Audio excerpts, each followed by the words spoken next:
After a year of renovations and getting things ready, we finally got this Palm Springs house live on Airbnb and are able to see how much it's making.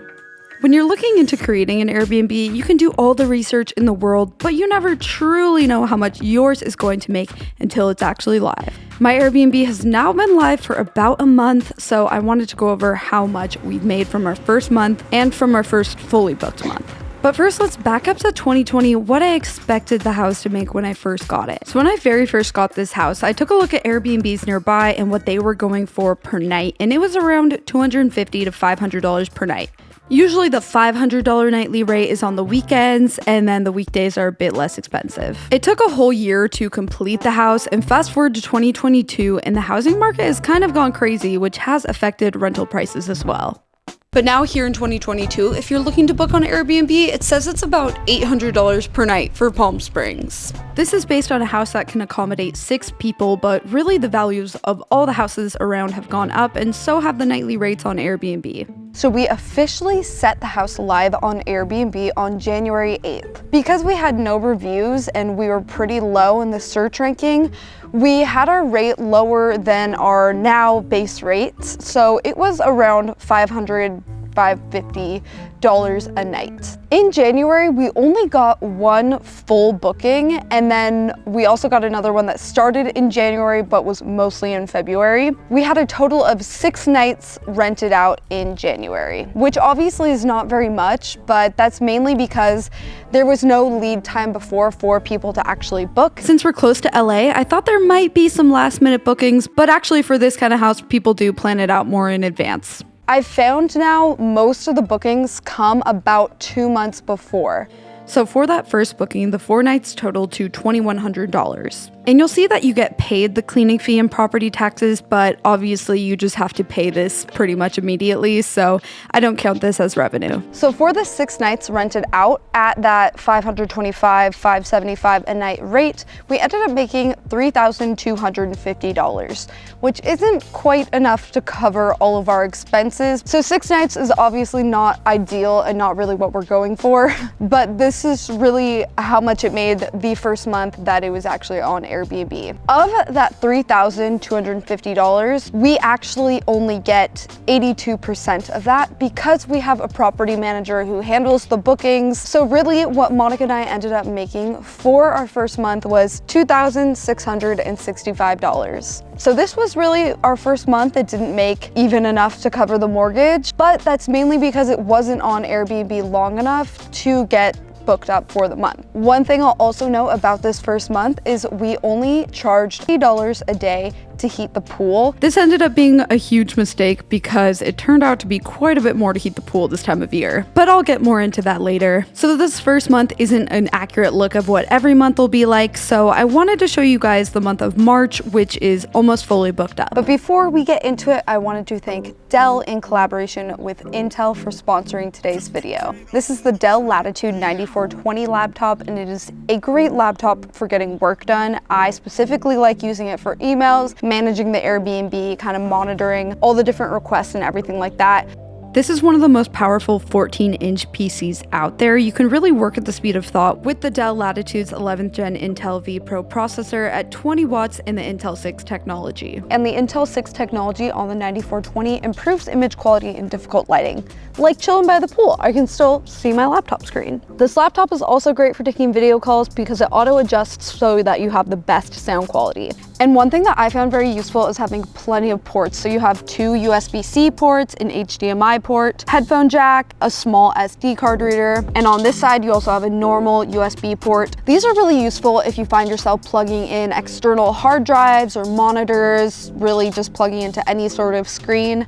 This laptop also has express sign-in, so it automatically identifies when you're present and it wakes the screen for faster sign-in and access. And then it also auto-locks when you leave, protecting data and preserving battery life. All in all, it's a great work PC for on the go or working from home. Consider the Dell Latitude 9000 series for your next work device. You can talk to your IT team and request it. And now let's take a look at a month with more bookings. So while obviously it isn't quite March yet, we have 22 nights confirmed booked out. So I'll go go over how much we are making in the month of March, because that's a more realistic picture of what we would be able to make. So one thing to keep in mind is March and February are really the high season of people traveling here, so we're gonna get some of the better nightly rates. April is really the most profitable, but March is still a good month. We probably wouldn't be able to make this much in, say, the summer, but who knows. So in the month of March, we have 22 nights booked out. Most of the guests were paying $700 a night, although there were some weekdays that ended up being about $625. So looking at the Airbnb calendar, you're probably adding this up and being like, whoa, like, is this like $20,000 that you made? And there are a lot of Airbnb fees, the cleaning fee is paid to you, so we have to deduct quite a bit to see the real profit. So for those 22 nights, minus Airbnb's fees, it ended up being $15,648. Pretty amazing. Like, that is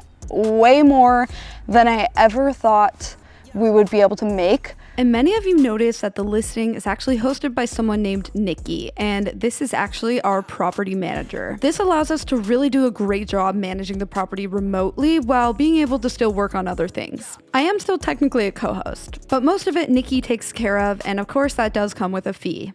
After our property manager's cut, we are at $12,831. And then of course we have expenses as well. So our mortgage, interest, and property taxes total out to be $3,059. Our liability renter's insurance, which is separate from our homeowner's insurance, is $135 a month. We have a pool cleaner, which is $170 per month. Wi-Fi is about $60. Utilities is, for March, probably somewhere between $300 and $500. We have a gardener, but I don't know what it is. He never charges me free. I don't know. I always ask to pay him, and I'm just really confused. I don't think he's ever actually charged me, but that should be like $200 a month. We also are required to do walk-up trash service, which is $25 a month. So after all of the expenses, it's somewhere between $3,700 and about $4,000, depending on how much the electricity is. And then there's that extra pool heat cost. So I did make one really big pricing mistake, and that was significantly undercharging for the cost to heat the pool. And guess who had to eat the cost of that? Yeah, me. When we were looking at how much to charge for heating the pool, we looked around at what other Airbnbs were doing, not keeping in mind that our pool is actually a lot bigger than most of the pools, and thus takes a lot more energy and money to heat. I also took a look at how much it cost to heat the pool in September when it was still a lot hotter out, which was about $50 a day.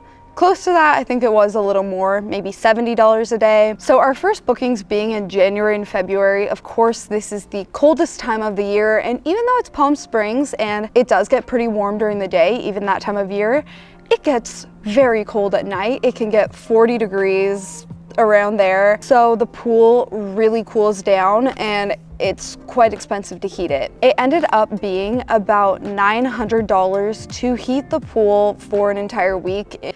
The thing about heating the pool is you actually have to turn on the gas 2 days before the guests arrive, and it's about $100 a day that the gas is on heating the pool.